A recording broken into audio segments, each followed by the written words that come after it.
দর্শক আমন্ত্রণ জানাচ্ছি এটিএন নিউজের সাপ্তাহিক আয়োজন popular life insurance company limited বিস্টক অনুষ্ঠানে। আপনাদের সাথে আছি আমি গোলাম কাদির রবু। মূলত অর্থনীতি এবং ব্যবসা বাণিজ্যের নানা বিষয় নিয়ে আমরা এই অনুষ্ঠানে আলোচনা করে থাকি। আজ আমরা আলোচনা করব মধ্যপ্রাচ্যে যে সংঘাত এবং সেই সংঘাতের প্রভাবে বাংলাদেশের সিরামিক শিল্পে যে সংকট তৈরি হয়েছে সেটি নিয়ে আমরা কথা বলবো। আজ আমরা অতিথি হিসেবে পেয়েছি Bangladesh ceramic manufacturers and exporters অ্যাসোসিয়েশনের সিনিয়র ভাইস প্রেসিডেন্ট জনাব মোহাম্মদ মামুনুর রশিদ এফসিএমএ। জি, আপনাকে স্বাগত জানাচ্ছি আমাদের এই আলোচনায়। ধন্যবাদ আপনাকে। যে বিষয়টিতে এখন সবচেয়ে বেশি আলোচিত হচ্ছে যে ইরান ইসরায়েলের মধ্যে যুদ্ধ, এবং সেই যুদ্ধকে কেন্দ্র করে গোটা মধ্যপ্রাচ্যই এখন বলতে গেলে অস্থির। তো এই যে সেই যুদ্ধ তো এখনও চলমান, এখনও মানে সমাধানের কোনো ইঙ্গিত মিলছে না। তো সেক্ষেত্রে এটির যে প্রভাব, সেই প্রভাব বাংলাদেশের অর্থনীতিতে কতটা পড়েছে আপনি ব্যবসায়িক দৃষ্টিকোণ থেকে যদি একটু বলতেন। ধন্যবাদ আপনাকে। অ্যাকচুয়ালি যে কোনো যুদ্ধ, যে কোনো এই ধরনের ডিসরাপশন দেশের ইকোনমিতে এফেক্ট করে। আপনি যদি বাংলাদেশের ইকোনমিটা দেখেন, আমাদের ইকোনমিটা কত বড়। আমাদের ইকোনমি প্রায় 475-80 billion dollar economy, close two $500 trillion economy. So এবং আমাদের এই পুরো ইকোনমিটা কয়েকটা ভেরিয়েবলের উপরে ডিপেন্ড করে। একটা হলো imported fuel, foreign trade, RMG export এবং রেমিটেন্স ফ্রম মিডল ইস্ট। এই কয়েকটা ভেরিয়েবলের উপর ডিপেন্ড করে আমাদের ইকোনমি, এবং এগুলো সবগুলো ডিসরাপশন হয়, ইন্টারাপশন হয় ডিউরিং ওয়ার। সো এর মধ্যে ধরেন এনার্জি ক্রাইসিস একটা হিউজ একটা ভেরিয়েবল। আমরা আমাদের যে রিকোয়ারমেন্ট প্রায় 15 বিলিয়ন ব্যারেলের, 15 বিলিয়ন ইকুইভ্যালেন্ট ডলারের ইম্পোর্ট, ফিউয়েল ইম্পোর্ট করি, যা 95% আমরা ইম্পোর্ট করি। 3 to 4% লোকালি যেগুলো বিভিন্ন এক্সপ্লোরেশন থেকে আসে। এবং আপনি দেখেন এই যুদ্ধের কারণে অলরেডি $110 থেকে $120 পার ব্যারেল তেলের দাম বেড়ে গেছে। সো আলটিমেটলি এফেক্টগুলো কী হয়? তেলের দাম যখন বাড়ে তখন আলটিমেটলি প্রোডাকশন কস্ট বেড়ে যায়, কস্ট অফ ডুইং বিজনেস বেড়ে যায়, এবং আলটিমেটলি এগুলো কাস্টমারের উপরে, এন্ড কনজিউমারের উপরে পড়ে। ইনফ্লেশনের একটা রাইট আশঙ্কা থাকে। তো আশঙ্কা থাকে। সো এটা একটা ওয়ারের এফেক্ট। দ্বিতীয় হলো হিউজ পরিমাণে ইনফ্লেশন বেড়ে যায়। কারণ আমার যখন ফিউলের প্রাইস বাড়ে তখন আমার এনার্জি কস্ট বাড়ে, গ্যাসের কস্ট বাড়ে, পাওয়ার জেনারেশনের কস্ট বাড়ে, এবং আলটিমেটলি এগুলো related with the production, industrial production. So সেক্ষেত্রে সেই ইনফ্লেশনটাও বেড়ে যায়, টাকা ডেপ্রিসিয়েট হয়ে যায়। এবং এখন দেখেন আমাদের ইনফ্লেশন যদি বলেন 7-8-এর মধ্যে আছে, বাট এটা যদি কন্টিনিউ করে, এখন ইনফ্লেশন আমাদের 9-এর উপরে, হ্যাঁ 8-9-এর মধ্যে আছে, বাট এটা যদি কন্টিনিউ করে সেটা হয়তো আরো বাড়বে, করবে 10, মোর দেন 10 সেট করবে। তৃতীয়ত আমাদের এই ইকোনমিক এফেক্ট যেটা, সেটা হলো টাকা ডেপ্রিসিয়েশন, ইনফ্লেশনটা, যেটা আমি বললাম। যখনই ফুয়েল প্রাইসটা বেড়ে যাবে, প্রাইস আপ হবে, প্রোডাক্টের প্রাইস বেড়ে যাবে, এবং আলটিমেটলি এটা দেশে ভাই একই সঙ্গে তো হচ্ছে আপনার উৎপাদন এবং সরবরাহ ব্যবস্থার উপরও তো এটার একটা অভিঘাত পড়বে ডেফিনেটলি। কারণ আপনি দেখেন এক ফুয়েল থেকে অলরেডি কিন্তু শুরু হয়ে গেছে, সারা ওয়ার্ল্ড ওয়াইডই শুরু হয়ে গেছে। বাংলাদেশ আরো বেশি এফেক্টেড, কারণ আমরা ইম্পোর্ট বেসড ইকোনমি, আমাদের ইম্পোর্টটা বেশি। সো এটা একটা ইনফ্লেশনের একটা অ্যাডজাস্টমেন্ট আছে। তৃতীয়ত আরএমজি সেক্টর খুব বেশি পরিমাণে এফেক্টেড হবে, কারণ এটা পুরা সাপ্লাই চেইন ডিসরাপশন হবে। দ্বিতীয়ত হলো কম্পিটিটিভনেস হারাবো আমরা, কারণ আমাদের সময় মতো পণ্য আমরা পৌঁছাতে পারবো না। ফ্রেট কস্ট বেড়ে যাবে, ফ্রেট কস্ট বাড়বে। আপনাকে আরেকটা বিষয় বলি, সেটা হচ্ছে যে আমরা তো জানি যে জ্বালানির একটা সবচেয়ে কি বলবো অন্যতম বড় ইউজ তো হয় হচ্ছে আপনার সিরামিক সেক্টরে। রাইট, আপনি তো সিরামিক সেক্টরের উদ্যোক্তা। সিরামিক সেক্টরে আসলে এটার ইম্প্যাক্ট কতখানি পড়েছে? না, এটা তো সিরামিক সেক্টর ওভারঅল ব্যবসার উপরেই তো পড়বে। সিরামিক সেক্টর দেখেন আমরা প্রায় 95 থেকে 97% র মেটেরিয়াল ইম্পোর্ট করি। আর যখন র মেটেরিয়াল ইম্পোর্ট করি, ফিউয়েলের প্রাইস যখন বাড়ে, অটোমেটিক্যালি সেই ইম্পোর্ট কস্ট বেড়ে যায়, বিকজ ফ্রেট বাড়ে। এছাড়া আপনি যে হরমুজ প্রণালী, যেখানে হরমুজ, সেখানেও ডিসরাপশন হচ্ছে। তো অ্যাজ এ রেজাল্ট আমাদের ফ্রেট কস্টটা বেড়ে যাচ্ছে। ফ্রেট কস্ট যখন বেড়ে যায় তখন র মেটেরিয়াল প্রাইস বাড়ে, র মেটেরিয়াল প্রাইস বাড়লে প্রোডাকশন কস্ট বাড়ে।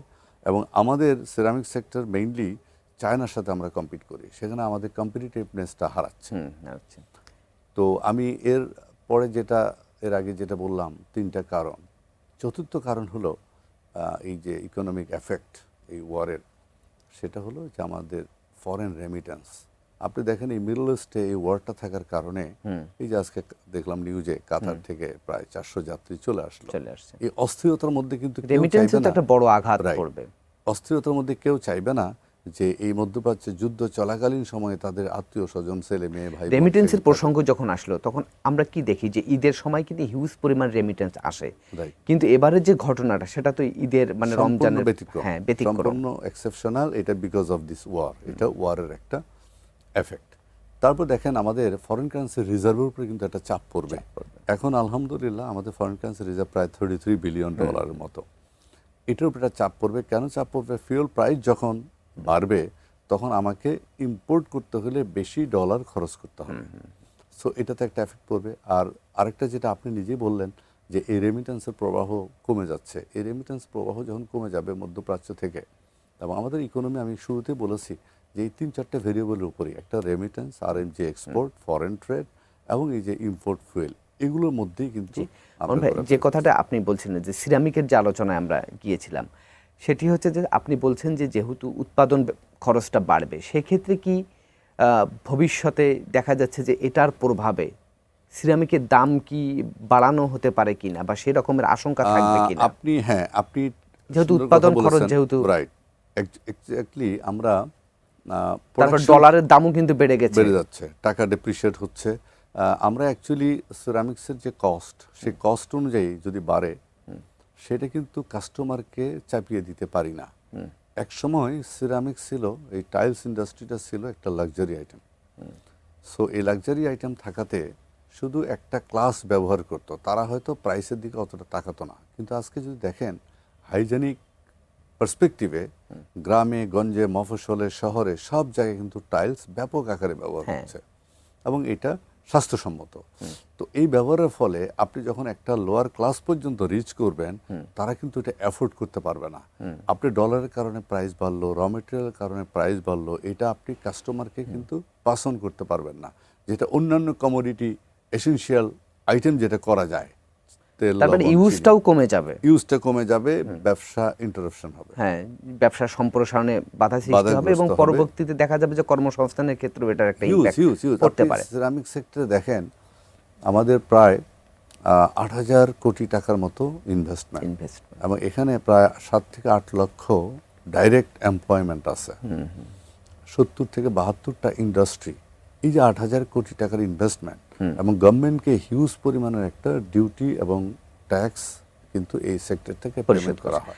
ভাই, তাহলে একটি প্রশ্ন করি, সেটি হচ্ছে যে আপনি তো এই Bangladesh ceramic manufacturers and exporters অ্যাসোসিয়েশনের সিনিয়র ভাইস প্রেসিডেন্ট। এখন এই মুহূর্তে আসলে এই ইন্ডাস্ট্রির ক্ষেত্রে কোন কোন সমস্যাগুলো ফেস করছে এই সিরামিক সেক্টর, এবং এটা সমাধান কি হতে পারে? এই প্রশ্নের উত্তরটি আপনার কাছে নেব, তার আগে একটি বিরতি নিচ্ছি। Thank you. দর্শক, আপনারা দেখছেন popular life insurance company limited বিস্টক। এবার নিচ্ছি ছোট্ট একটি বিরতি, আমাদের সঙ্গেই থাকুন।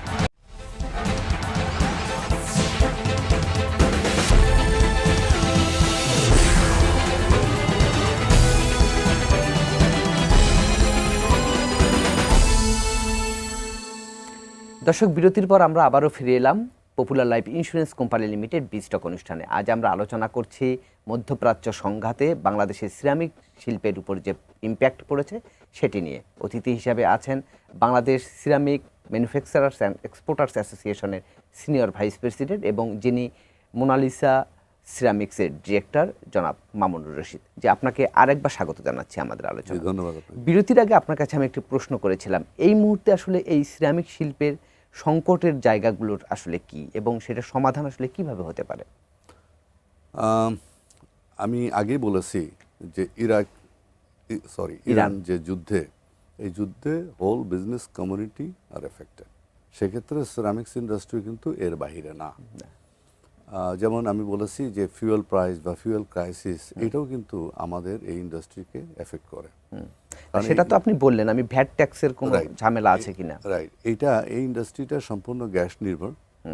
সো আপনি যদি দেখেন গত 5 বছরে গ্যাসের প্রাইস প্রায় 300% বেড়েছে।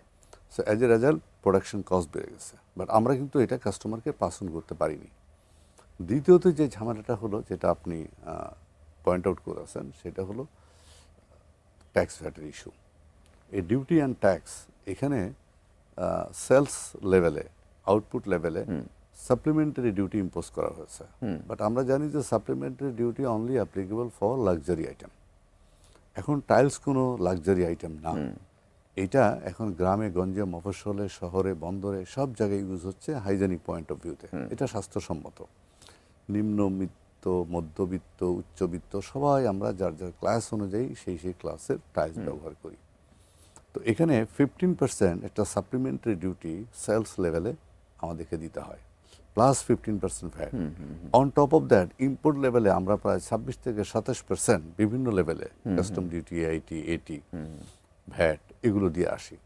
সো সব মিলে হিউজ পরিমাণে একটা ট্যাক্স ভ্যাট এই সেক্টর। ইন্টারেস্ট রেট, ইন্টারেস্ট তো এখন ধরেন ব্যাংকে প্রায় 14 থেকে 15% ইন্টারেস্ট রেট, এটা একটা এক্সট্রা বার্ডেন। এটা দিয়ে কি ব্যবসা করা সম্ভব হচ্ছে? এটা মোটেও ফিজিবল না, এটা মোটেও ফিজিবল না। যেটা রিসেন্টলি বাংলাদেশ ব্যাংকের নিউলি অ্যাপয়েন্টেড গভর্নর, উনি বলেছেন ইন্টারেস্ট রেটটা সহনীয় পর্যায়ে আনবেন। দেখা যাক, উনি নতুন আসছেন। সো ইন্টারেস্ট একটা বার্ডেন, ট্যাক্স ভ্যাট একটা বার্ডেন, এবং আরেকটা হলো সবচেয়ে বড় চ্যালেঞ্জ যেটা আমরা ফেস করি, আমাদেরকে চায়নার সাথে কম্পিট করতে হয়। এবং এই সেক্টরের আমি আগে বলেছি 90 থেকে 95% র মেটেরিয়াল বাইরে থেকে ইম্পোর্ট করতে হয়। তো সেখানে প্রসেস লস থেকে শুরু করে এই ডলারের এফেক্ট সব কিছু মিলে টাকার ডেপ্রিসিয়েশন, এটা হিউজ একটা বার্ডেন, যার জন্য আমরা চায়নার সাথে কম্পিটিটিভনেসে হেরে যাই। আপনারা পারছেন না। যদি আজকে হিউজ পরিমাণে এক্সপোর্ট করা যেত এই টাইলস, তাহলে কিন্তু আমার মনে হয় যে ইন্ডাস্ট্রিগুলো যেগুলো আছে 70-72, তাহলে এক্সপোর্ট কি বাড়ছে না? এক্সপোর্ট এখন সব মিলে $50 মিলিয়ন, যেটা অনলি টেবিল ওয়্যারটা হচ্ছে। টাইলস হচ্ছে একেবারে নেগলিজেবল অ্যামাউন্টের এক্সপোর্ট, সো এটা ধরার মধ্যে না। বাট আমাদের টেবিল ওয়্যারটা যেটা কাপ পিরিজ যেগুলো আমরা বলি, এগুলো হচ্ছে প্রায় অ্যারাউন্ড $50 মিলিয়ন মতো। এটা এনাফ না, ওয়ারেজ এখানে প্রায় $500 বিলিয়ন ওয়ার্ল্ড ওয়াইড এই সিরামিক্সের মার্কেট।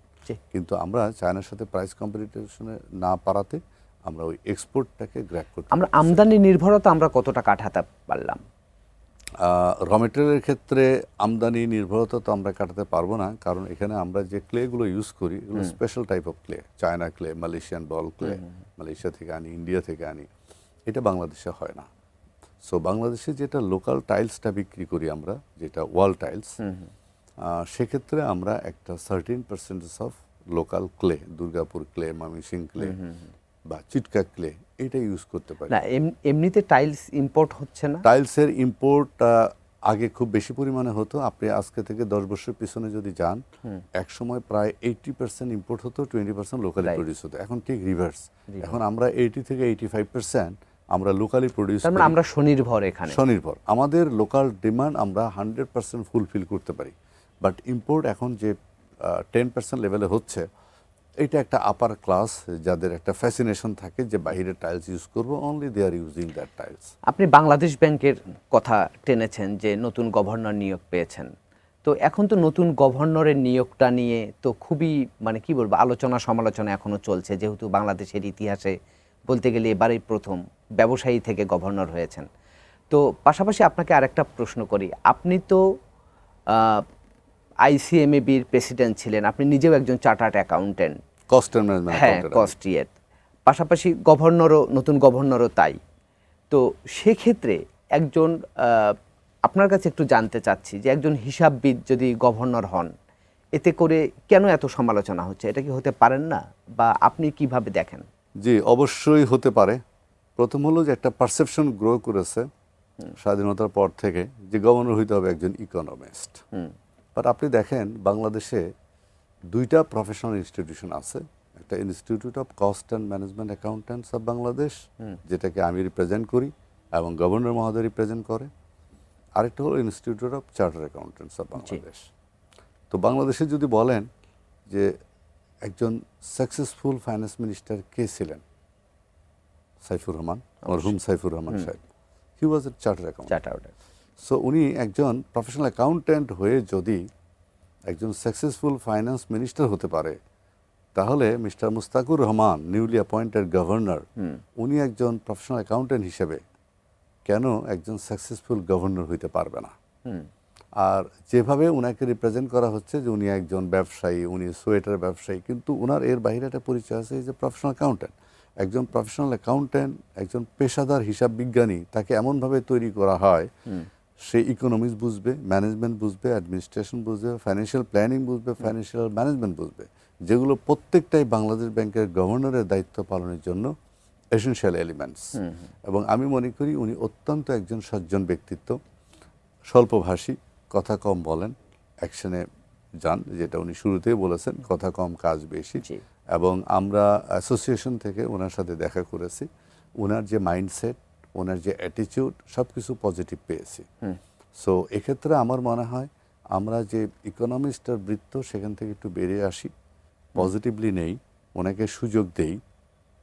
উনি যদি ডেফিনেটলি দেশের জন্য করতে পারে, মানে মূল্যায়নটা আরো একটু পরে করতে চান আপনারা? এক্স্যাক্টলি, এত তাড়াতাড়ি ডে ওয়ানে মূল্যায়ন করলে তো হবে যে না। আপনাকে আরেকটা প্রশ্ন করি, সেটি হচ্ছে ব্যবসায়ীরা তো আশা করছেন, যেহেতু ব্যবসায়ী সম্প্রদায় থেকে যেহেতু গভর্নর হয়েছেন, যদি একজন উনি হিসাববিদ, তারপরেও ব্যবসার যে সমস্যাগুলো, যেহেতু বাংলাদেশের ইকোনমির 75% প্রাইভেট খাত নির্ভর, জি। সেক্ষেত্রে উনি এই সমস্যাগুলো হয়তো বুঝবেন, বুঝে হয়তো সমস্যা সমাধানের জন্য উনি হয়তো পদক্ষেপ নেবেন। তো আপনি আসলে কি ভাবছেন এই বিষয়টা নিয়ে, যে এই গভর্নরের মাধ্যমে দেশের চলমান ব্যবসা বাণিজ্য কিংবা অর্থনীতিতে গতিশীলতা আসার ক্ষেত্রে আপনি কতটা আশা করছেন? সেই প্রশ্নের উত্তরটি নেব, তার আগে আরেকটি বিরতি নিতে হচ্ছে আমাদের। দর্শক, আপনারা দেখছেন popular life insurance company limited বিস্টক। এবার নিচ্ছি আরেকটি বিরতি, আমাদের সঙ্গেই থাকুন।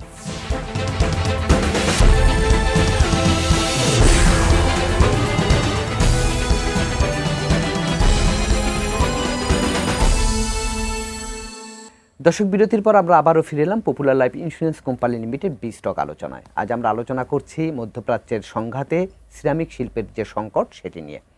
যে আপনাকে আরেকবার স্বাগত জানাচ্ছি। যে বিরতির আগে আপনার কাছে আমি একটা প্রশ্ন করেছিলাম, যে ব্যবসায়ীদের মধ্য থেকে গভর্নর হয়ে ব্যবসার যে সংকট, সেটি সমাধানে আসলে উনি কতখানি সহায়ক হবেন বলে আপনি মনে করছেন? ধন্যবাদ খুব সুন্দর প্রশ্ন করার জন্য। আপনি দেখেন বাংলাদেশের ইকোনমির মেইন চালিকা শক্তি কিন্তু private sector, business society, private sector, যাদের ট্যাক্স ভ্যাট এগুলো দিয়েই কিন্তু সরকারের ইকোনমি চলে।